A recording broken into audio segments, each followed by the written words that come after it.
Hey, how are you? Oh, it's Mary Bicknell. I am the creator and founder of the Big Bold Life and Biz Plan. And you're listening to or watching me over on my YouTube channel about how to lead a life uncommon. Welcome to a new season. Oh my gosh, it's April 2024. I'm super excited and thrilled that you're here and joining me for a new season of our podcast and our trainings over on the YouTube. As a reminder, you are a female business owner and you're ready to make some changes. So the whole thing with the Lead a Life Uncommon, and if you want to watch this over on YouTube, or unless you're watching me now, we're going to be talking every Monday. I'm going to get back to putting out Biz Bites Monday for you, little snippets. Make some changes, implement now. And then every Wednesday, we will be coming out with a conversation around business or life or love or how to just make things happen. I'm going to be having some experts come on and speak with you, and we're going to have a conversation about Gen X women. What's life like? What's it like with our mom? What's it like with change identity? What's new? Where are you headed over the next 10, 20, 30, 40, 50, potentially years?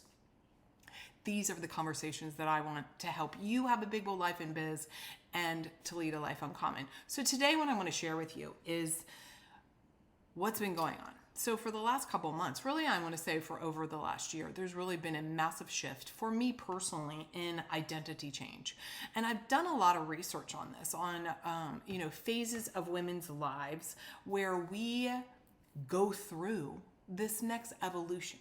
Now I know if you're here and you're listening or you're watching, you value personal growth. You value expansion, evolution, the journey, all of that. You value that.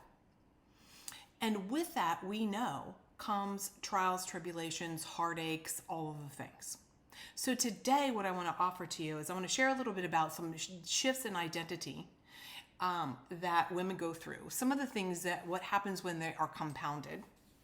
And also share, what is something that you can do to actually change your identity if you're not loving where you are right now. If you truly want to be bold, if you truly want to lead a life uncommon, it is about choices. It's about you choosing to be the woman that you want to be. And I know we've talked about this and we're going to continue to talk about that forever because that is what it's all about. So what are some of the times in women's lives that we have identity shifts? One is certainly when we become mothers. When we become mothers, it is a shift in who we are. So we're starting out with, we left home, whatever the hell that looks like. We get married or not, and we have a child. Massive shift, massive identity change, because what comes to the forefront are all of the things that we have experienced as a child. One of the things that's so interesting, and nobody tells you this, so this is why I'm telling you now, and you probably already know if you're listening, because you're probably either you have kids, didn't want kids, don't have kids, kids are out of the house, what have you, is nobody really tells you that when you go through being a parent, that all of your old stuff from your childhood comes up. Now, it's still shocking to me sometimes because as a therapist, I know this, but for whatever reason, it's just hidden from me. Except when I talk to my own coach or my own therapist. This stuff was hidden from me psychologically, which doesn't make any sense. But on one hand, it doesn't make any sense. On the other hand, it's perfectly normal. Right? We can't see what we can't see. This is why some women, they date the same guy, but he has different colored hairs. We just can't see it. So being a parent with River, who is now a senior in high school, she's graduating, she's going off to college, all of the whole pathway, her whole life, stuff would come up for me around my own childhood. And you have these moments, we have these moments when we have this being a parent where we can stop and do some healing. So for me personally, and I'm grabbing my coffee. For me personally, I moved out before I even graduated high school. So this is April and she's going to graduate in June. just like I did back, hello, in 1985, y'all, 1985. Don't we all miss the big hair? I'm thinking that might come back. I think I'm going to do something about that today, as a matter of fact. So keep an eye out for the next video. But it was like I moved out of the house before I even graduated high school. I moved out in March of 1985 and still graduated in June. And I think when I look at my daughter now, holy crap, it gives me so much more awareness. Like looking at her at 17, thinking about her moving out and living not in my home. Those moments, you guys, when you are not gentle with yourself, when you're just like questioning, it's just like we have to take a step back and be more gracious to ourselves, more appreciative. And of course, when we do that for ourselves, we can do that with other people. We don't really know everyone else's journey. But if I think about River, as good as she is and as great as we raised her and as wonderful and responsible and all the things that she is and has become innate, partly because of who she is and of course partly because John and I are great parents, thinking about her living on her own, it's shocking. And so when I think about myself as a 17-year-old working at Kentucky Fried Chicken so that I could pay my bills while I was still going to high school, I mean, that's just shocking. Sometimes I just have to, we have to step back. So that's that's identity shift around birth. But to this point, where are there moments in your life where you need to give yourself some more grace? Where do you have those moments in your life where you think, I need to give myself more grace? Where do you have these moments in your life where you forget how far you've come? Where do you have those moments of compassion and self-reflection and honoring your grit, your determination, your commitment, your going for it? Where does that look like? What's another identity? Of course, when we get married, and however many marriages that is, each one can be its own self, your own identity within each marriage. How are you different in each relationship? And whether it's marriage or whether it's a new friend, who are you showing up to be? And are you actually the person that you want to be when you're showing up? I think that's part of the key factor is in your marriage, what are you getting out of your marriage? What are you contributing to your marriage? How does this shift who you are? Do you have the perspective when you're married that, you like who you are in that relationship? So we're going to be doing a whole entire series on narcissistic men, bad relationships. I cannot even tell you, or narcissistic mothers, or emotionally unavailable mothers, these kind of things, because they obviously influence who you are and how you've shown up in the world and these kind of things. And yet we don't actually stop and recognize and make decisions around our relationships. So when you have a shift in identity as a wife, if that's what you choose to call yourself, a wife, or versus a partner, what have you, what does that even look like? Have you even thought it through? Who do you want to be as a partner? Who do you want to be as a friend? Who do you want to be? That is the key in your own creation of this identity. Number 3, another shift in our identity is career shifts. So some of us, we went to school, I have multiple degrees, as you know, and changed careers several times. Well, here's what the dilemma can be when we shift careers is we forget that we have a world of knowledge that we're bringing with us. And a lot of times we fall back into this trap of like, I'm new to doing this. Well, I want to offer to you that, embrace the concept that you're actually bringing with you your history. And even if it's a new adventure, endeavor, career, that doesn't mean it's your new. And women, we do this. We undermine ourselves. We poo-poo our experience, our history, our knowledge, or our no matter where we are. And this, aligns right with imposter syndrome. We've talked about that. We're going to do another series on imposter syndrome. Look for that in the month of May. And we have to start recognizing that it is normal and it is actually part of our brain function that pops up and says, oh my gosh, I don't know whether I can do this. That is completely normal. Imposter syndrome, well, we're going to go into that another day, another time. Look for that series. And what has shifted for you in your identity around a career change? Did you leave a job? Did you start your own business? Here, let me tell you the truth. Most of you who are starting your own company, starting your own business, or have done it, built it, and now you're stepping more fully into your leadership role or into your CEO role. I mean, so many of my clients who have, 8-figure businesses, we talk about what it was like for them when they started their business and how they've risen up and they've grown and they've evolved. And one of the things that we work on is shedding that old identity of I'm in a startup, I'm the founder, and stepping into that leadership and that visionary and embracing that, the visionary versus the worker bee. And some of you, solopreneurs, some of you really have both, you're still doing both things, which is totally fine. This is about you deciding and looking at what is the identity. Another thing about your careers, and I'm going to poke some of you right in your eye right now, is there's a big difference between your identity as somebody who grew up in middle class versus someone who is wealthy. And just like being a parent, there's like this learning curve that nobody really talks about.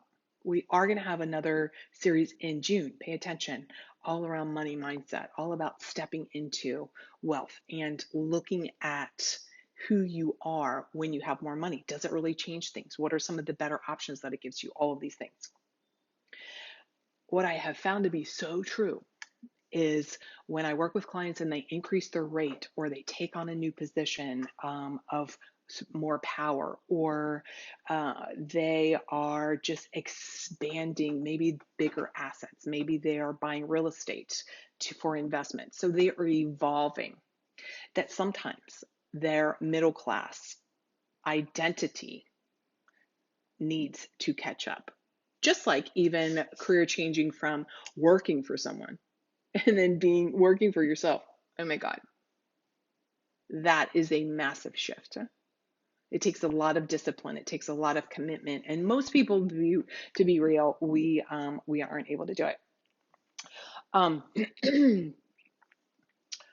A death, obviously, a death that changes who you are. Changes who you are. Continuing to graduate, that's whether it's your various degrees. I don't know how many of my clients have multiple degrees, PhDs, etc. And they have there's a shift, but not to the level that they thought. Why? Why not? Because we get to a point where it doesn't even matter as much for certain careers, and specifically for people who are owning their own business or selling, right? That's why you're here listening. We think that we are exchanging letters behind our name for more dollars, and that isn't how it always works. We think that now you have another PhD, you have another certification, you have, etc. Somehow magically that's going to transform who you are. It doesn't. So you have this idea that your identity is going to shift, that you will become Dr. what have you. But that's not how a shift in identity works. That is not how it works. Moving to a new place. Oh my gosh, you guys. So we're selling our house. I'm going to put a link in here in the show notes online. We're selling our house. I've talked a little bit about that, but it's really been a process. And, this incredible, gorgeous estate that I live in, that I was able to restore her to her former glory, or actually more to, glorious than she ever was, shifting who I am, having this kind of property, to now downsizing and remodeling our other house, moving to a completely different area. Now, it's less than an hour away, but it's a completely different type of area, let me tell you. So living somewhere half the year here in Oregon in the summers, because summers are perfect here in Oregon, and then living the rest of the year in Texas so we can have some sunshine. Very different. And so part of the process of identifying who I want to become, identifying different key aspects of this chosen self, this chosen growth, this chosen new identity of a person who lives A, without a child in the house eventually, B, having a business that is expanding, and also having multiple homes in different areas. It's sitting with, what does that mean? Where do I have resistance to it? How is that helpful or not helpful? These are still questions that you can ask with all of these identity shifts. We're going to be talking more about that. But check out the video and the photos of the house. Of course, divorce, we talked about this, health challenges, I've shared before. I forget the what number it is where I talked about, having ADHD and autism and what a massive shift in who I thought I was. Um, that was. It's been a year. And that personal growth journey, a chosen one now, right? And that's one more of your identity shifts, is choosing a personal growth journey. How many of you actually do that? Let me tell you, most of you don't. Even though you say that you appreciate personal growth, that you appreciate self-growth, that you appreciate that you want to be like that, you're not actually dedicating time every single day for that. You're not habituating personal growth. It is not like a core tenet of who you are, even if you read the books, even if you like it.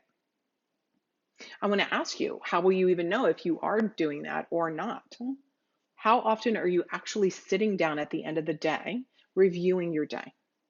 How often are you acknowledging your resistance when it comes up?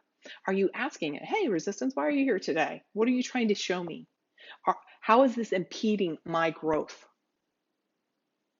What is the resistance giving me?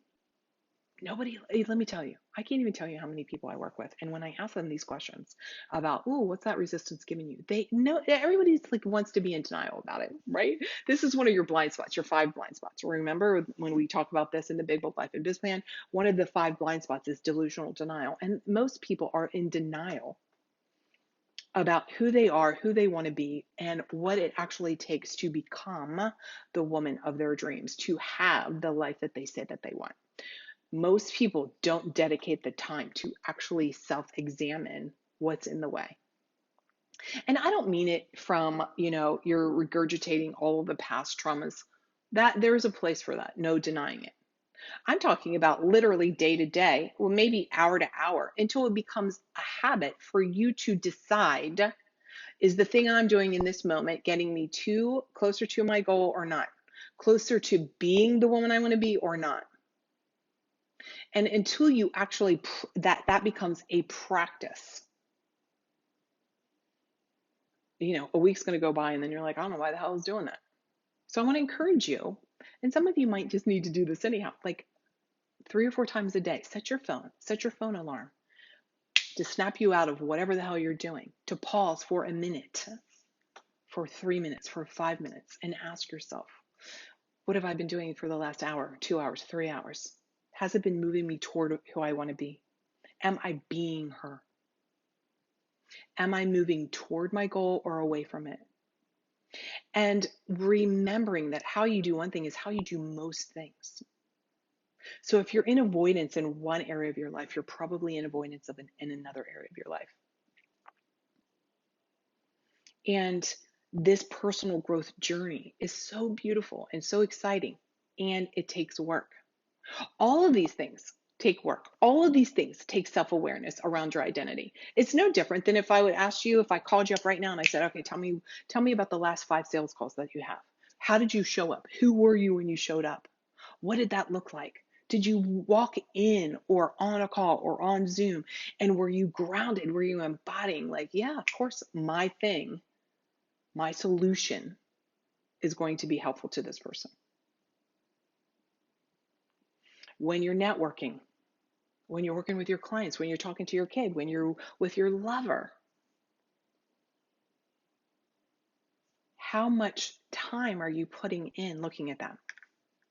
So we could talk so much more about this empty nesting. So I want to give you some bold action steps. So as a reminder, every Monday you're going to have Biz Bites Monday. And what I'm going to be putting in there are some Biz Bites right out some of my programs that you are able to either do a self-study, feel free to DM me, connect with me. But I want to give to you so that you can see some of the things that we're doing inside our mastermind and some of the self-study programs. And whether you are a salesperson, which by the way, every single one of you need to be a salesperson. You need to claim that.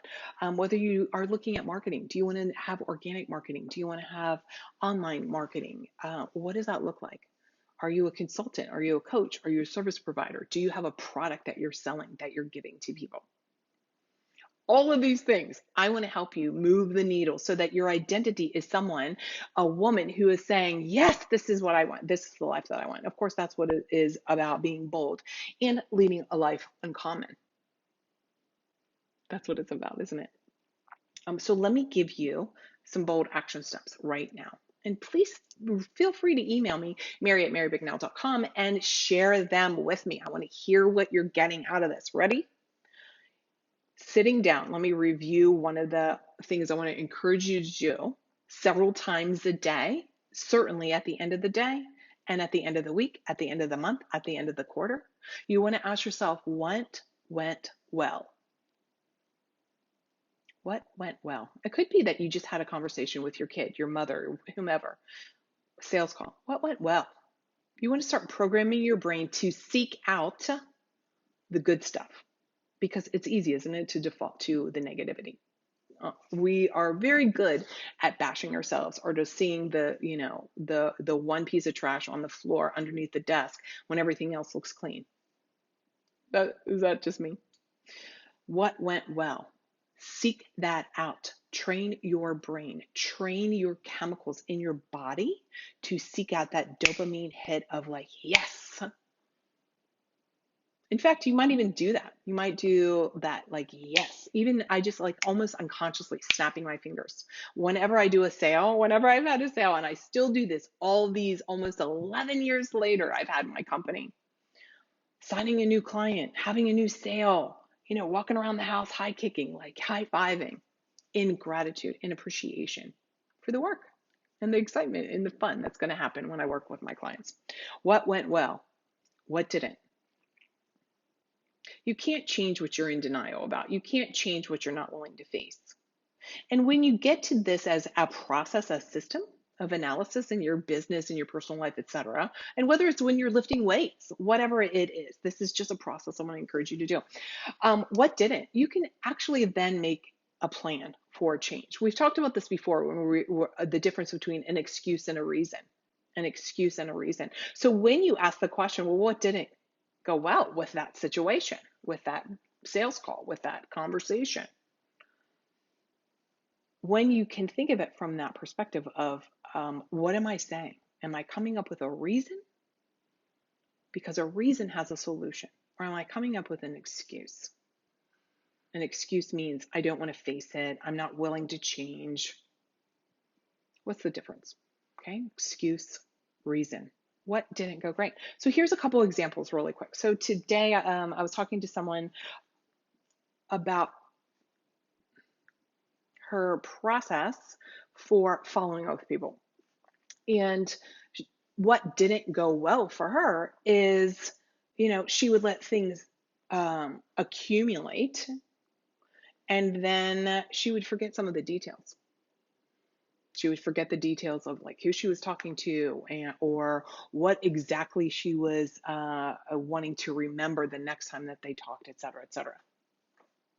So what kind of systems can you put into place? What is a reason that it didn't go well? What then can you do to find the solution? Remember, wherever there's a problem, the law of polarity, the law of opposites, says there's a solution. Those are two I'll give you. I'll give you some more another time. Enjoy the rest of the day. I will see you soon. And don't forget to listen on Mondays and Wednesdays. And if you want to just see this and see me in person, go over to my YouTube channel. I'll be doing some screen sharing in the future so that you can see some documents, see some ways that I share how to do social media, or I will be giving to you PDFs. So we'll make more of our connection over there if you're a visual person. Otherwise, I'm happy to walk around and keep you company. Talk to you later.